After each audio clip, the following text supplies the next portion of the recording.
आवाज सुन पा रहे हैं तो यस लिखिए, फिर डिस्कशन चालू करते हैं।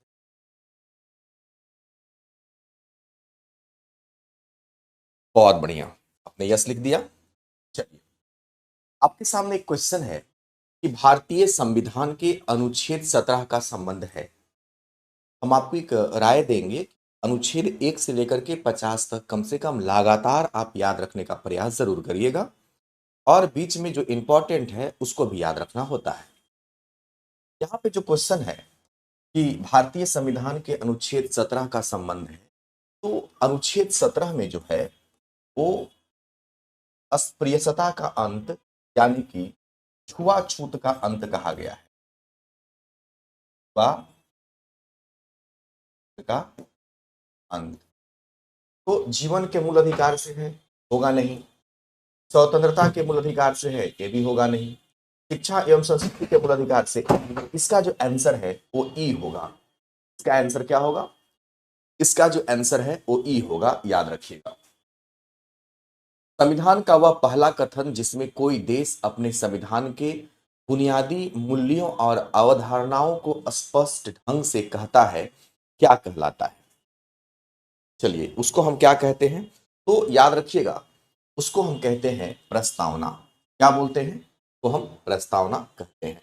इसका आप लोग जवाब दीजिए। भारतीय संविधान निर्मात्री सभा के संबंध में निम्नलिखित कथनों पर विचार करना है। प्रारूप कमेटी के अध्यक्ष पंडित जवाहरलाल नेहरू थे, ये गलत होगा।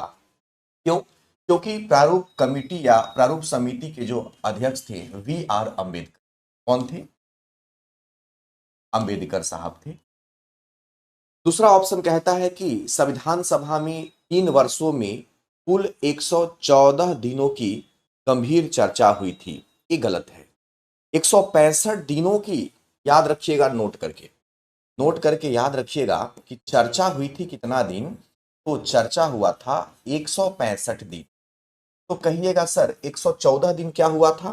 तो इसमें से 114 दिन जो था वो संविधान के मसौदा पर चर्चा हुआ था।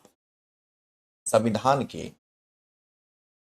के मसौदा पर चर्चा हुआ था। कितना दिन? 114 दिन। तो 3 वर्ष यानी कि 2 वर्ष 11 महीना और 18 दिन जो चर्चा हुआ था, उसमें 114 दिनों की गंभीर चर्चा नहीं हुई थी, बल्कि कितना दिनों की हुई थी? 165 दिनों की हुई थी। और इस 165 दिन में 114 दिन संविधान के मसौदा पर चर्चा हुआ था। तो ये भी हमारा ऑप्शन गलत हो गया। देखो, अब जो प्रकृति है, जो एग्जाम में क्वेश्चन पूछने का पैटर्न है शिक्षक भर्ती में, वो एकदम डीपली आपसे पूछा जाता है, ठीक है ना। अब उन चर्चाओं की हर बार को कॉन्स्टिट्यूंट असेंबली डिबेट नाम से 12 मोटे मोटे खंडों में प्रकाशित किया गया है। तो ये हमारा सिर्फ सही है। तो ये बहुत नॉलेजेबल क्वेश्चन था, इसलिए इसका आंसर होगा केवल 3। बात को अच्छे से समझिए। कुमारी संध्या ने आंसर ए दिया। शायद आपको जो आप टेस्ट लगाए होंगे उसका आंसर देख करके, चूंकि उसमें आंसर गलत दिया रहता है, जो आपको आंसर मिलता है ना क्वेश्चन के बाद, उसमें बहुत सारा आंसर जो होता है एरर रहता है। तो सावधानी से बनाइएगा, उसको सही नहीं मानना है। हर सेट में 3-4 क्वेश्चन एरर रहता है। ये क्वेश्चन में एरर था, इसको आप सुधार लीजिएगा, ठीक है ना। संध्या बाबू, कुमारी संध्या, आप समझ लेना बच्चे, इस चीज को सुधार लेना आप। चलिए अगला क्वेश्चन। निम्नलिखित में से कौन सी भाषा भारत के अनुसूचित भाषा यानी कि संविधान की 8वीं अनुसूची के दायरे में शामिल नहीं है? तो नेपाली, सिंधी पहले से है, 8वीं अनुसूची में शामिल है, लेकिन भोजपुरी को अभी शामिल नहीं किया गया है। तो ए नहीं है पूछ रहा था, तो ऑप्शन बी है, ये शामिल नहीं है, ठीक है। भारतीय संविधान का वह कौन सा महत्वपूर्ण प्रावधान है जिसे संविधान सभा में बिना किसी वाद विवाद के सर्वसम्मति से पारित किया गया था? बताइए कौन सा ऐसा है जिसको कि सर्वसम्मति से पारित किया गया था? तो यह था सार्वभौमिक वयस्क मताधिकार से संबंधित प्रावधान। सार्वभौमिक वयस्क मताधिकार से संबंधित जो प्रावधान है वो संविधान सभा में बिना किसी वाद विवाद के पक्ष और विपक्ष ने दोनों ने मिलकर सर्वसम्मति से इसको क्या किया था? लागू किया। इसका आंसर होगा ऑप्शन नंबर ए। निम्नलिखित में से कौन सा तत्व भारतीय संविधान में ब्रिटिश संविधान से नहीं लिया गया है? इस पर ध्यान देना बहुत जरूरी। कभी कभी हम लोग क्या करते हैं, नहीं ध्यान में नहीं आ पाता है, नहीं सब लिखा हुआ ध्यान में नहीं रह पाता है, तो कौन सा ऑप्शन जो दिया है इसके कौन सा ऐसा तत्व है जो कि भारतीय संविधान से नहीं लिया गया है? तो सर्वाधिक मत के आधार पर चुनाव, ये भारत के संविधान से लिया गया है। विधायिका में अध्यक्ष पद और उनकी भूमिका भी भारत के संविधान में है, भारत से ही इसको किया गया है। अवशिष्ट शक्ति का सिद्धांत, ये वाला नहीं लिया गया है। क्यों?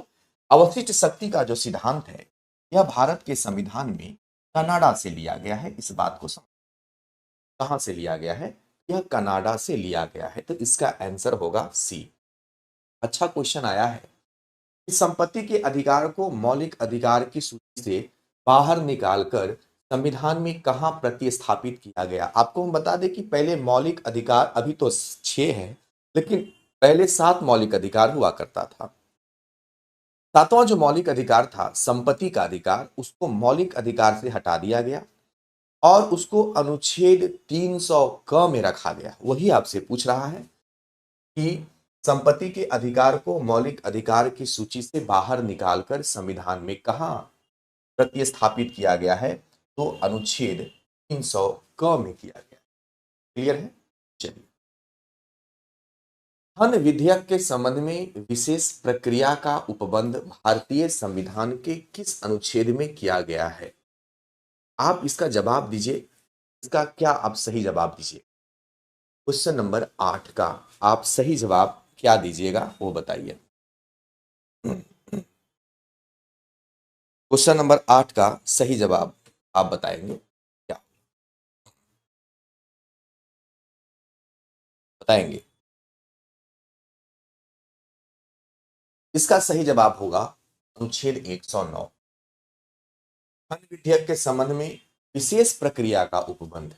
धन विधेयक के संबंध में विशेष प्रक्रिया का जो उपबंध है वो अनुच्छेद 109 में है और धन विधेयक, इसकी चर्चा अनुच्छेद 110 में की।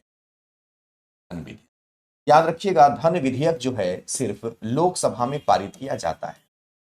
अनुच्छेद 108 में क्या है? कमेंट में आप बताइए, अनुच्छेद 108 में क्या है? राष्ट्रपति द्वारा संसद की संयुक्त बैठक बुलाई जाती है।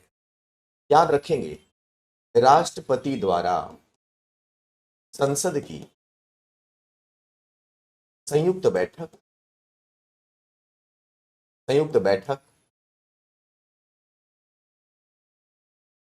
बुलाई जाती है।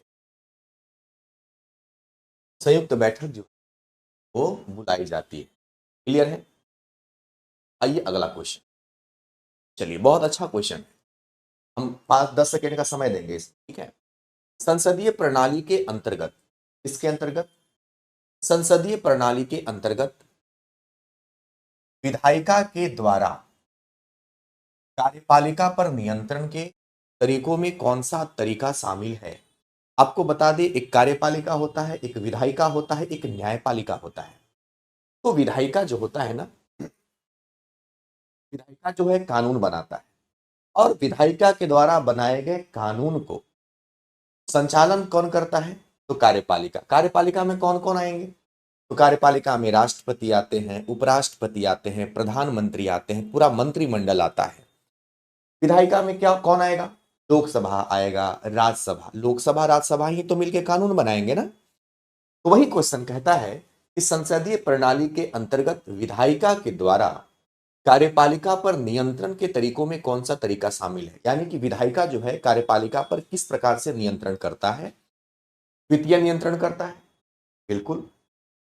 अविश्वास प्रस्ताव पर नियंत्रण करता है और बहस और वाद विवाद पर भी नियंत्रित करता है। यानी कि सबके सब इसके सही होंगे।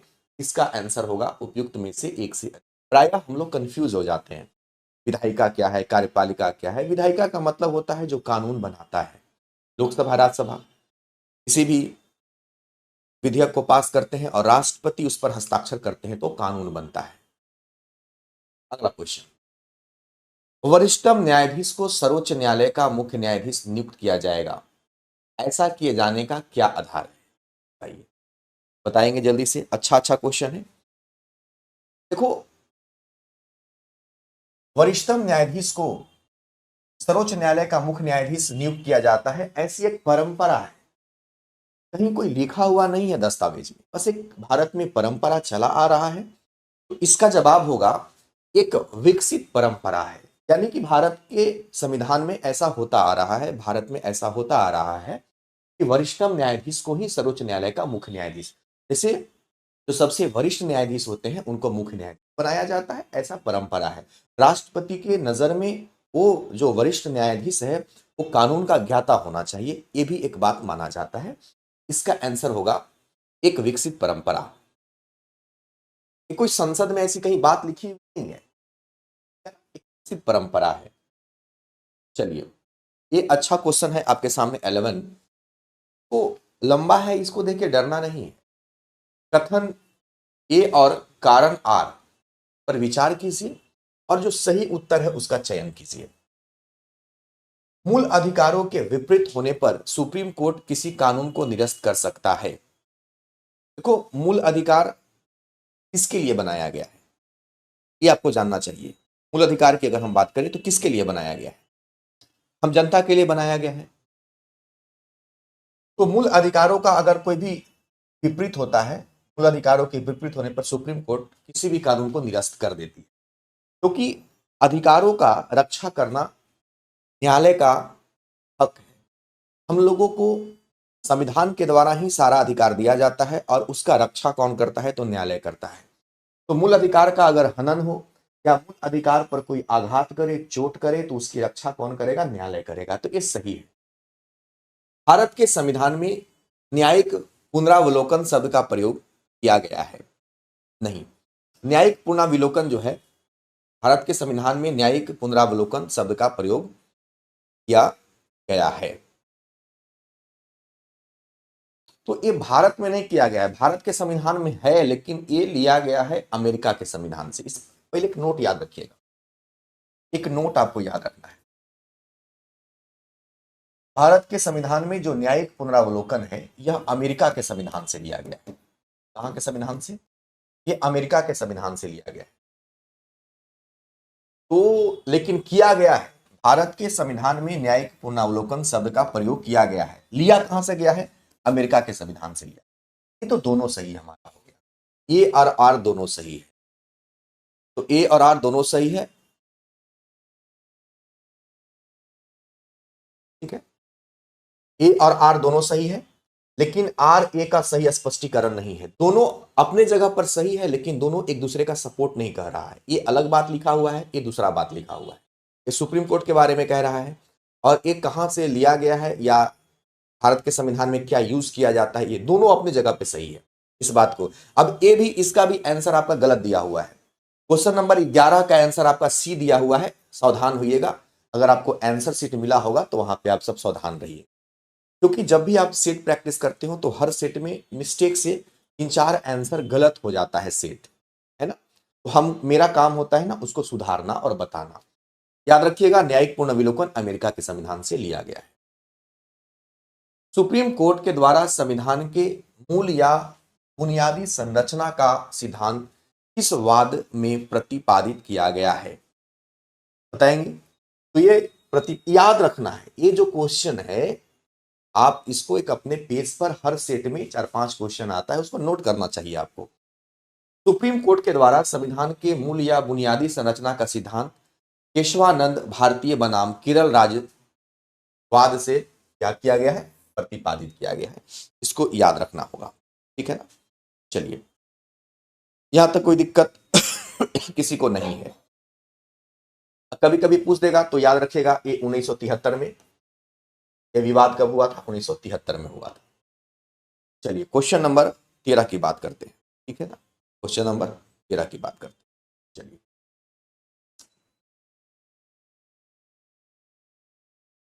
अनुसूचित जनजाति एवं अन्य परंपरागत वनवासी, यानी कि जो जंगल में रहते हैं, अधिनियम वर्ष 1989 में पारित किया गया था। बिल्कुल, अनुसूचित जनजाति एवं परंपरागत वनवासी अधिनियम 1989 में पारित किया गया था, ये सही है। देखो, ये पारित क्यों किया गया था? क्योंकि एक होता है जाति, एक होता है जनजाति। जनजाति जो होते हैं ना, वो प्रायः जंगल वाले ट्राइब एरिया, जिसको ट्राइब कहते हैं, जनजाति, वो प्रायः जंगल वाले एरिया में रहते हैं। तो ये हमारा सही है। ये अधिनियम जो पारित किया गया था 1989 में पारित किया गया था। इस अधिनियम की प्रस्तावना में कहा गया है, ये जो अधिनियम है उसका जो प्रस्तावना है उसमें कहा गया है, यह कानून जमीन और संसाधनों पर वन्य समुदाय के अधिकारों को मान्यता गलत न देने। देखिए बहुत सारे बच्चे जो होते हैं ना, वो छोटा छोटा वर्ड को करते नहीं है।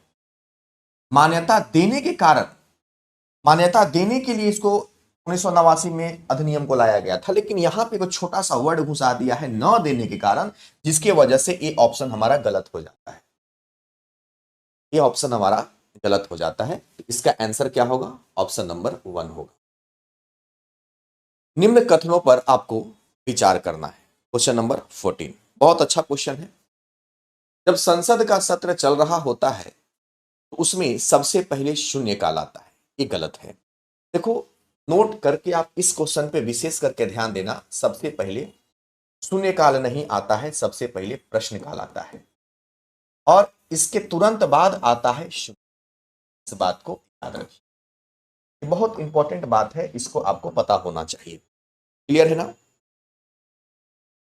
देखो प्रश्नकाल के दौरान जो होता है ना, भारत सरकार से संबंधित, भारत सरकार से संबंधित प्रश्न पूछे जाते हैं। इस बात को याद रखिएगा। और शून्यकाल, शून्यकाल दिन के 12 बजे स्टार्ट होता है, याद रखिएगा। प्रश्नकाल के बाद शून्यकाल स्टार्ट होता है, 12 बजे से 1 बजे तक हमारा शून्यकाल चलता है। शून्यकाल में कैसे? तो अविलंबनीय महत्व के प्रश्न पूछे जाते हैं। कैसे प्रश्न पूछे जाते हैं इसमें?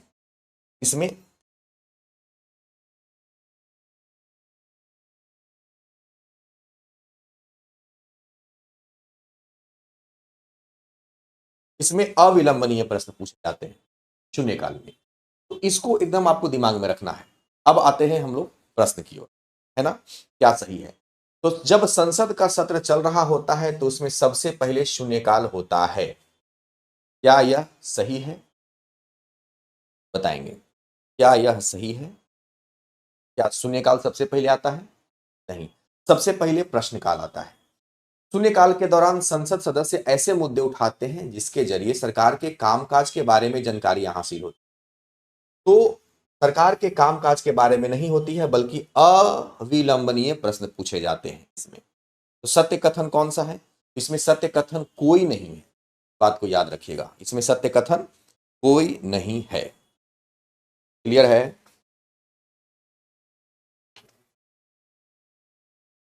क्लियर है आपका? इसमें कोई भी सत्य कथन नहीं है। आई बहुत नॉलेजेबल क्वेश्चन। इससे एक चीज सीखने को मिला हम लोग को कि प्रश्नकाल के बाद शून्यकाल आता है। प्रश्नकाल में भारत सरकार से संबंधित प्रश्न पूछे जाते हैं और शून्यकाल में अविलंबनीय प्रश्न पूछे जाते हैं। ये बहुत इंपॉर्टेंट क्वेश्चन है। इसका अगर आप स्क्रीनशॉट लेने की इच्छुक है तो आप ले सकते हैं, ठीक है ना? चलिए, निम्न कथनों पर आपको विचार करना है। मौलिक अधिकारों वाला खंड भारतीय संविधान की अंतर आत्मा भी कहलाती है। बताएं क्या ये सही है? एकदम सही है, एकदम सही है। 24 जनवरी 1950 को श्रम मंत्री का विभाग जयराम दास दौलत राम के पास था। नहीं, ये गलत है, जगजीवन राम के पास था। किसके पास था? तो जगजीवन राम के पास था। इस बात को याद रखिएगा। हालांकि ऐसे प्रश्न एग्जाम में नहीं पूछे जाएंगे जहां तक हमको लगता है, लेकिन एक एग्जाम में पूछा हुआ क्वेश्चन है। और कृषि एवं कल्याण विभाग मिला था किसको? जयराम दास दौलत राम। कृषि एवं कल्याण विभाग समय इनको मिला था। 24 जनवरी 1950 को खाद्य एवं कृषि मंत्री का विभाग जो था डॉक्टर राजेंद्र प्रसाद को मिला था। ये भी हमारा गलत है। जयराम दास दौलत राम।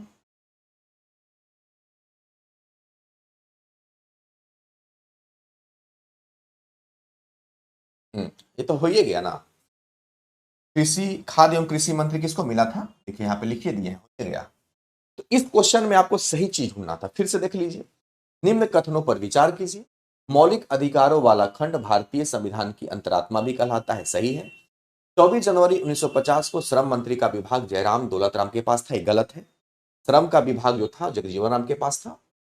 24 जनवरी 1950 को खाद्य एवं कृषि मंत्री का विभाग डॉक्टर राजेंद्र प्रसाद के पास था, ये गलत है। किसके पास था? तो जयराम दास दौलतराम के पास।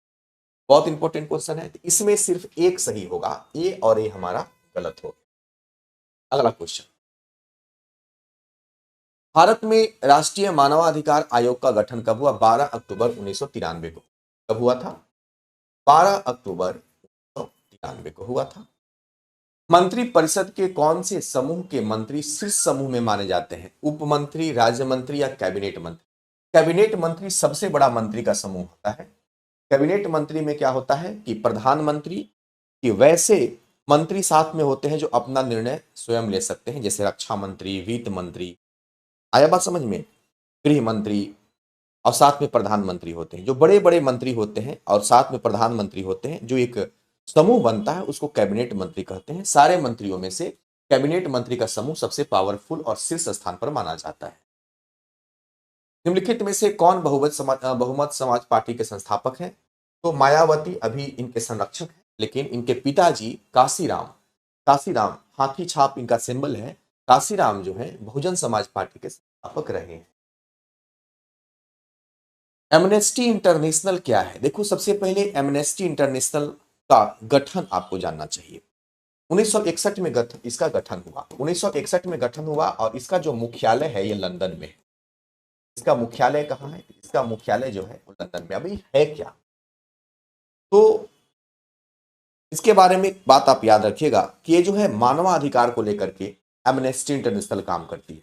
मानव के साथ अगर कोई गलत, अगर उनके साथ समाज में कुरीति या कुछ किसी कारणवश से अगर उनके साथ गलत होता है तो मानवाधिकार को लेकर के सजगता फैलाती है।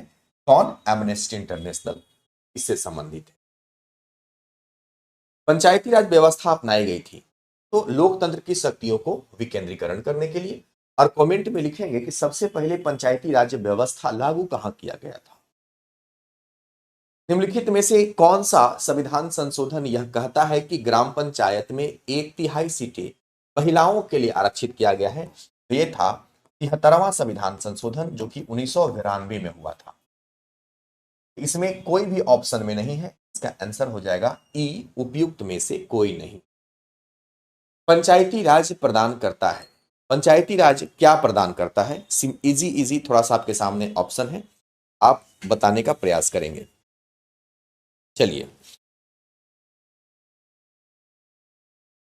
तो स्थानीय स्तर पर लोकतंत्र प्रशासन क्या है? ये तो आसान क्वेश्चन है। चलिए, प्रत्येक राज्य में अनुसूचित जाति और अनुसूचित जनजाति की सूची कौन तैयार करता है? हर राज्य में राज्यपाल सूची तैयार करते हैं और सहमति होती है राष्ट्रपति। तो प्रत्येक राज्य के राज्यपाल की सलाह से राष्ट्रपति तैयार करते हैं।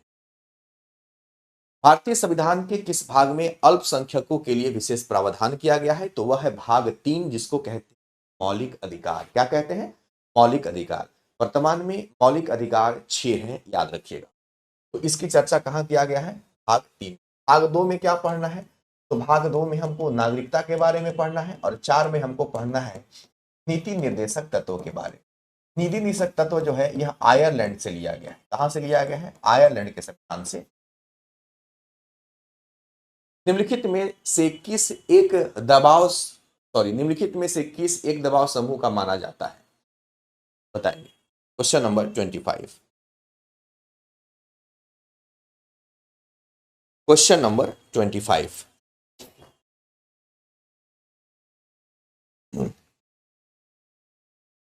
बताएंगे। दबाव समूह, देखिए दबाव समूह लोकसभा के सदस्य, मंत्रिमंडल तो होंगे नहीं, मजदूर संघ के जो सदस्य होते हैं ना, वो दबाव समूह माना जा सकता है। कहा रहा है क्योंकि दबाव समूह है। देखो, मजदूर संघ कब बनाया जाता है? मजदूर संघ तब बनाया जाता है जब मजदूरों का शोषण हो रहा हो या जो उनको मिलना चाहिए सुविधा वो नहीं मिलता है, तो इसलिए इसको कहा जा सकता है दबाव समूह। चलिए, क्वेश्चन नंबर 26 की बात करते हैं। क्वेश्चन नंबर 26 का आप सब जवाब देंगे। 26 भारत में एक राजनीतिक दल का विलय, भारत में एक राजनीतिक दल का विलय दूसरे राजनीतिक दल में निम्नांकित में से किस स्थिति में मान्य हो?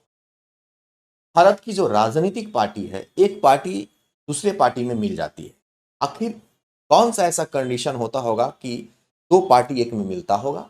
उसके बारे में याद रखिएगा। तो उसका एक प्रोसीजर होता है। कोई भी दो पार्टी, दो संगठन एक में तभी विलय होता है या एक में तभी मिलता है जब विधान दल के कम से कम 2/3 सदस्य ऐसे विलय के लिए सहमत हो। यानी कि संगठन के कम से कम 2/3 सदस्य अगर सहमति जताते हैं कि ठीक है, पार्टी के अध्यक्ष, दो अध्यक्ष के विलय होने से कुछ नहीं होगा, दो पार्टी के मेन जो मुखिया है उनके सहमति से कुछ नहीं होगा, जब तक कि के सदस्य 2/3 सदस्य सहमत नहीं हो जाते हैं तब तक कभी भी दो पार्टी विलय नहीं होता है। चलिए क्वेश्चन नंबर 27 की ओर चलते हैं। अब ये लंबा क्वेश्चन है तो आप इसको देख के डरेंगे नहीं। भारत के संविधान के अनुच्छेद 360 के अधीन वित्तीय आपात से संबंधित निम्नलिखित कथनों पर विचार कीजिए। क्या है भाई? अभी आपातकाल के बारे में आपको पता है। आपातकाल जो है, आपातकाल की अगर हम चर्चा करें तो ये हमें पढ़ना है, हाल 18 में जर्मनी से लिया गया है, जर्मनी से लिया गया है आपातकाल। भारत में 3 प्रकार के आपात हैं। अनुच्छेद 352 में एक चर्चा किया गया है, अनुच्छेद 356 में और अनुच्छेद 360 में। ये 3 प्रकार के आपातकाल की चर्चा है। यह है राष्ट्रीय आपात, यह है राष्ट्रपति शासन और यह है वित्तीय आपात। भारत में आज तक वित्तीय आपात लगा नहीं है। वही क्वेश्चन कह रहा है, भारत के संविधान के अनुच्छेद 360 के अधीन वित्तीय आपात से संबंधित निम्नलिखित कथन पर आपको विचार करना है और सही चुनना है। तो पहला है कि वित्तीय आपात की उद्घोषणा 2 मास की समाप्ति पर परिवर्तन में नहीं रहेगी यदि उस अवधि की समाप्ति से पहले संसद के दोनों सदनों के संकल्पों द्वारा उनका अनुमोदन नहीं कर दिया जाता है। ठीक है ना?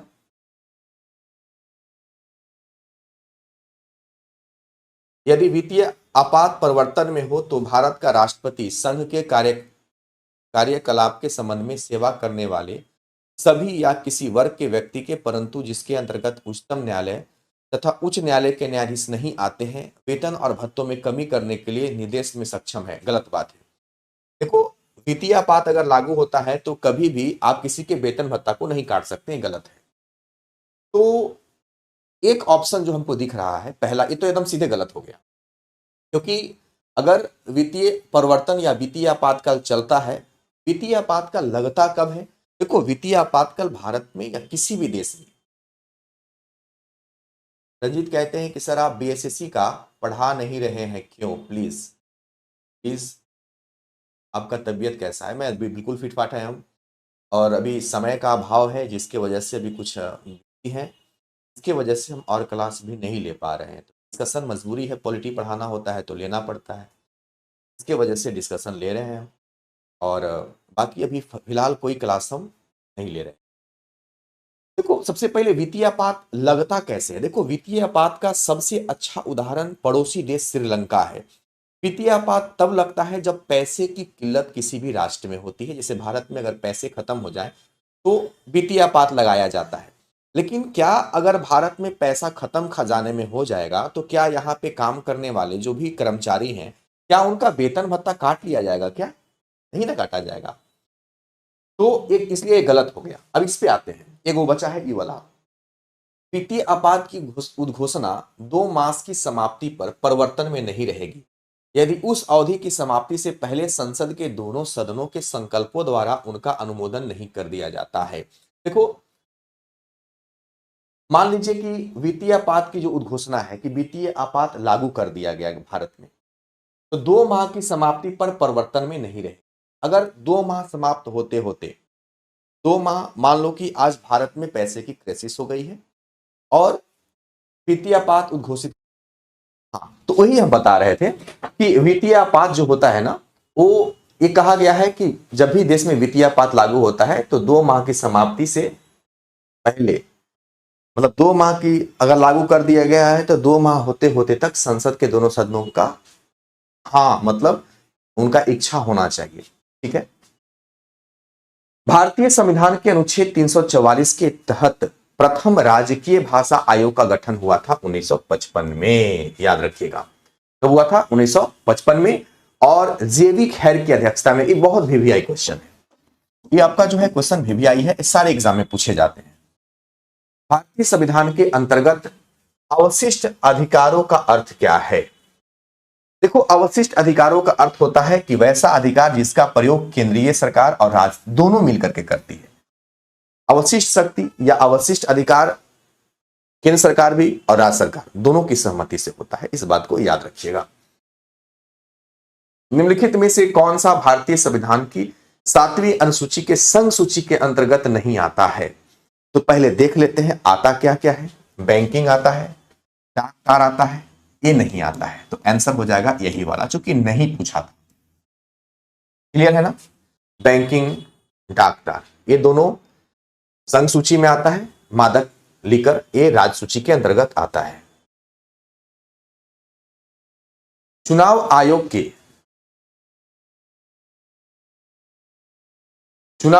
के निम्नलिखित कार्यों पर विचार कीजिए। चुनाव आयोग के निम्नलिखित कार्यों पर विचार कीजिए। चलिए, चुनाव आयोग का जो काम होता है उसका काम क्या क्या है उस पर हम लोग को विचार करना है। ठीक है, करते हैं विचार। चुनाव आयोग स्वतंत्र तथा निष्पक्ष चुनाव का अधीक्षण, निदेशन तथा संचालन करता है। बिल्कुल सही बात है। सांसद, राज्य की विधायिका, राष्ट्रपति, उपराष्ट्रपति के चुनाव के निर्वाचन नियमावली तैयार करता है। बिल्कुल ये भी सही है। चुनाव लड़ने वाले व्यक्तियों तथा राजनीतिक दलों की चुनाव चिन्ह भी देने का काम करता है। बिल्कुल सही है, तीनों सही है। चौथा, चुनाव विवाद में अंतिम निर्णय नहीं। चुनाव से संबंधित अगर कोई भी विवाद होता है तो चुनाव आयोग नहीं देखता है, या तो उसको न्यायालय देखेगा। इस प्रकार से प्रोविजन होता है। इसका आंसर हो जाएगा 1, 2 और 3। निम्नलिखित में से किस सेवानिवृत्त नियंत्रक एवं महालेखा परीक्षक को वित्त आयोग का अध्यक्ष बनाया गया है, जबकि ऐसी नियुक्ति करने का वर्जना है? देखो, पहला बात, एक ही व्यक्ति थे, ए.के. चंदा इनका नाम है। ये नियंत्रक एवं महालेखा परीक्षक से सेवानिवृत्त हुए थे, रिटायर्ड हुए थे, और इनको वित्त आयोग का अध्यक्ष बनाया गया था। क्वेश्चन बड़ा इंटरेस्टिंग क्वेश्चन है। तो इनका नाम है ए.के. चंदा, याद रखिएगा। निम्नलिखित में से कौन सी नीति आयोग का उद्देश्य नहीं है? नीति आयोग आप जानते हैं, पहले इसका योजना आयोग नाम था। 2015 में इसका नाम बदल करके नीति आयोग कर दिया गया। अच्छा, नीति आयोग के जो अध्यक्ष होते हैं वो कोई भी जो तत्कालीन प्रधानमंत्री होते हैं उनको, जैसे भी वर्तमान में प्रधानमंत्री नरेंद्र मोदी हैं, उनको बनाया गया है। तो क्वेश्चन कहता है कि निम्नलिखित में से कौन सी नीति आयोग का उद्देश्य, ध्यान दीजिएगा, नहीं है, आपसे पूछा है।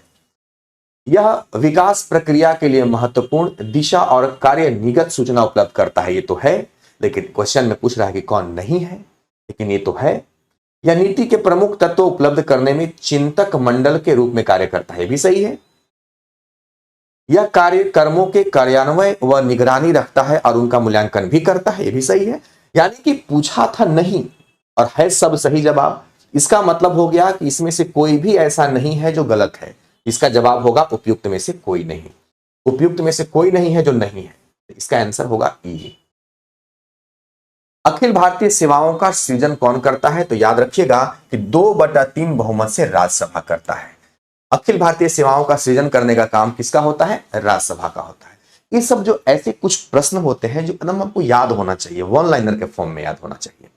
40 क्वेश्चन में से 12 से 15 क्वेश्चन ऐसे होते हैं जो स्टैटिक्स होते हैं, मतलब बदलते नहीं है। बदलते तो सब नहीं है, लेकिन वन लाइनर के फॉर्म में आंसर डायरेक्ट आप मार सकते हैं। 14-15 क्वेश्चन हर सेट में ऐसा आपको मिलेगा। सरकारिया कमीशन द्वारा संस्तुति की गई अंतरराज्यीय परिषद का गठन संविधान के किस धारा के अंतर्गत किया गया था? तो सबसे पहले जानेंगे कि सरकारिया आयोग का गठन कब हुआ था। कमेंट में जवाब देंगे क्या? मैं बता दूं, 1983 में हुआ था। अब आपसे क्वेश्चन कहता है कि किस धारा के अंतर्गत किया गया था? तो धारा था हमारा 263। कौन सा धारा था? 263 था। निम्नलिखित में से कौन सत्य है? चलिए भाई, अब थोड़ा सा इजी क्वेश्चन आपके सामने आया है। कौन सत्य है? राज्य की विधानसभाओं की अवधि 5 वर्ष के लिए होती है। बिल्कुल सही है, सही है। राष्ट्रीय आपातकाल की उद्घोषणा के परिवर्तन की स्थिति में विधानसभा की अवधि को, हाँ, अगर आपातकाल देश में लगता है तो विधानसभा का कार्यकाल 1 वर्ष के लिए बढ़ाया जा सकता है। सही है। राज्य विधानसभा का विघटन उसके गठन के बाद किसी भी समय किया जा सकता है। इसके लिए यह आवश्यक नहीं है कि राज्य विधानसभा की बैठक हुई हो। भी सही है। तो सब सही है। इसका जवाब हो जाएगा उपयुक्त में से एक से अधिक। इसका आंसर क्या होगा? उपयुक्त में से एक से अधिक हो जाएगा। राज्यपाल से संबंधित क्वेश्चन आपको दिया गया है। चलिए राज्यपाल के कर्तव्य के बारे में हम चर्चा करेंगे। ठीक है। राज्यपाल के कर्तव्य के विषय में निम्न कथनों में से कौन से सही हैं? कौन से सही हैं आपको बताना है। राज्य के संवैधानिक प्रमुख के रूप में राज्यपाल के कर्तव्य संसद में प्रश्नों या चर्चा का विषय नहीं बनते। कूट का प्रयोग करना है। राज्य के संवैधानिक प्रमुख के रूप में राज्यपाल के कर्तव्य संसद में प्रश्नों या चर्चा का विषय नहीं बनते। यह राज्यपाल अपनी मंत्री परिषद से स्वतंत्र रहकर कोई भी निर्णय लेता है। यार ये तो क्वेश्चन फोल्टेड हमको दिख रहा है। ओ युग बता रहा है। ठीक है। यह राज्यपाल अपनी मंत्री परिषद से स्वतंत्र रहकर कोई निर्णय लेता है या जहां वह राष्ट्रपति शासन के अधीन राज्य के मुख्य कार्यपालक के तौर पर कार्य करता है, यहां उसके कार्य संसद द्वारा समीक्षा के अधीन होते हैं। नीचे दिए गए कोड का प्रयोग कर सही उत्तर चुनिए। किस युग में ऐसा हुआ था? तो एक क्वेश्चन जो है कुछ ज्यादा ही डीपली हो गया। ऐसा हुआ था इंदिरा युग में। कब हुआ था? इंदिरा युग में हुआ था। अभी जानते हैं क्वेश्चन क्या है? ये क्वेश्चन है कि ये सब जो राज्यपाल के बारे में तथ्य दिया हुआ है वो किस युग में था, मतलब कौन से भारत के ऐसे प्रधानमंत्री थे किनके कार्यकाल में ये सब बातें हुआ था। तो ये हुआ था इंदिरा युग में। याद रखिएगा ऐसे प्रश्न आपके एग्जाम में कितना भी हार्ड पूछेगा इस टाइप का नहीं पूछेगा, लेकिन फिर भी आप देखेंगे, ऐसे प्रश्न को भी देखने का प्रयास करेंगे। उच्चतम न्यायालय द्वारा परमादेश किसे जारी किया जाता है? आपको बता दें परमादेश एक प्रकार का रीट होता है जो उच्चतम न्यायालय जारी करती है। अब ये रीट जारी किया जाता है सरकारी आदेश को निभाने के लिए, यानी कि किसी अधिकारी को सरकारी आदेश निभाने के लिए। कोई भी अगर सरकारी कर्मचारी अपने कार्यों को अच्छे से निर्वाहित नहीं करता है तो कोर्ट उसको सूचित करता है कि आप अपने कार्य का निर्वहन ठीक से करिए, नहीं तो आपके विरुद्ध में कार्रवाई की जाएगी। लोकसभा अध्यक्ष अपना पद कब खाली करता है? ये सिंपल क्वेश्चन है। कब खाली करेगा अपना पद? तो अगली लोकसभा के गठन के बाद। जब तक अगला लोकसभा का गठन नहीं हो जाता है तब तक वो अपने पद पर बना रहेगा। और आज का जो आखिरी क्वेश्चन है, क्वेश्चन नंबर 40, कहता है कि केंद्रीय सरकार के संदर्भ में निम्नलिखित कथन पर विचार करना है। ठीक है ना, चलते हैं। भारत के संविधान में उपबंध है। क्या उपबंध है भाई? कि समस्त कैबिनेट मंत्री अनिवार्य रूप से केवल लोकसभा के ही आसीन सदस्य होंगे। ये गलत बात है। राज्यसभा के भी हो सकते हैं, कैबिनेट में राज्यसभा के भी जा सकते हैं। गलत हो गया। केंद्रीय कैबिनेट सचिवालय संसदीय कार्य मंत्रालय के निर्देशाधीन कार्य करता है। तो कोई जरूरी नहीं है कि संसदीय कार्य मंत्रालय के निर्देशाधीन ही कार्य करे कैबिनेट मिशन। ये हमारा गलत हो गया। दोनों गलत है। तो इसका जवाब हो जाएगा उपयुक्त में से कोई नहीं। अब 2 4 10 सेट हम लोग पहले बना लेते हैं। 10 सेट लगातार, चूंकि बीच में छुट्टी जो हो रहा है ना वो स्पीड। क्वेश्चन नंबर 3 में रॉन्ग पूछा है गुरुजी। ठीक है, उसको देख लेते हैं। इसका हो गया। क्वेश्चन नंबर 3 में हम लोग का क्वेश्चन क्या था? क्वेश्चन नंबर 3 में किसी भाई ने बोला कि गलत पूछा था, तो हमने क्या कर दिया देख लेते हैं। अच्छा, हमने कोई बात नहीं है। क्वेश्चन नंबर 3 में तो हम पूरा डीपली बता दिए, उतना जरूरत नहीं था। इसका मतलब हम देखिए, हम भी वो मिस्टेक कर दिए, असत्य पूछा था और हम पूरा डीपली चर्चा कर दिए सब के बारे में। तो बहुत अच्छी बात है। अभी आप बताओ, आप अब बच्चे तो हो नहीं, आप शिक्षक की तैयारी कर रहे हो। ठीक है, मेरे से मिस्टेक हुआ, लेकिन अब आप बताओ इसका आंसर क्या होगा? इसका आंसर क्या होगा आप बताओ। बहुत अच्छा, पंकज जायसवाल जी हैं। बहुत बहुत बढ़िया, बहुत अच्छा। हमने पूरा डिटेल दे दिया है। चर्चा चला था 165 दिन, 114 दिन संविधान के मसौदा पर चर्चा चला था। तो इस कंडीशन में, इसके परिप्रेक्ष्य में अगर हम देखेंगे तो हमारा गलत हो जाएगा ऑप्शन नंबर सिर्फ 1। क्यों? क्योंकि 114 दिनों की गंभीर चर्चा तो हुई थी ना मसौदा पर। अगर असत्य ढूंढना होगा तो इस कंडीशन में 114 दिन की गंभीर चर्चा हुई थी मसौदा पर, तो ई और ई दोनों सही कर देंगे और ये हमारा गलत हो जाएगा। बहुत अच्छा क्वेश्चन है। इसलिए इस कंडीशन में अगर हम सत्य बनाएंगे, डीपली में सत्य जाएंगे, तो हमारा आंसर क्या होगा, सिर्फ 3 हो जाएगा, क्योंकि थोड़ा हम ज्यादा डीपली बता दिए। चर्चा 165 दिन चला, 114 दिन उसमें से संविधान के मसौदा पर चर्चा चला, लेकिन 114 दिन अगर सिर्फ डायरेक्ट कह रहा है तो इसको भी हम सही मान सकते हैं। इस कंडीशन में हमारा आंसर हो जाएगा ऑप्शन नंबर ए। अगर हम असत्य ढूंढेंगे तब, अगर सत्य हम तो सत्य मान करके बनाए और डीपली में हम बना दिए और सारी बातों को हमने यहां पे लिखने का प्रयास किया है, ठीक है ना। इस कंडीशन में इसका आंसर ए होगा। क्लियर हो गया। यही होता है ना कि पूरा क्वेश्चन पढ़ने के बाद जो नहीं है या असत्य है, यहां पे एकदम पूरा फोकस कीजिएगा। हम क्या, आप या हम, कोई भी ऐसे हम लोग माइनर मिस्टेक कर सकते हैं। तो डिटेल में आपको हम बता दिए कि 165 दिन चर्चा चला था, लेकिन क्योंकि ये बहुत बार एग्जाम में पूछा गया है इसलिए हमने पूरे पॉइंट को क्लियर कर दिया, लेकिन 114 दिन मसौदा पर चर्चा चला था। तो चलिए, जय हिंद सबको। आज का डिस्कशन समाप्त होता है। अब चूंकि हम लोग बीच में छुट्टी इतना हो जा रहा है कि कंटिन्यू नहीं बन पा रहे हैं, कंटिन्यू थोड़ा 8-10 सेट जब हम लोग लगा लेंगे 200-300 क्वेश्चन, तो थोड़ा सा हम लोग का ना एक बहुत बढ़िया से हम लोग का चलने लगेगा डिस्कशन। तो चलिए फिर हम लोग मिलते हैं अगले डिस्कशन में। जय हिंद सब।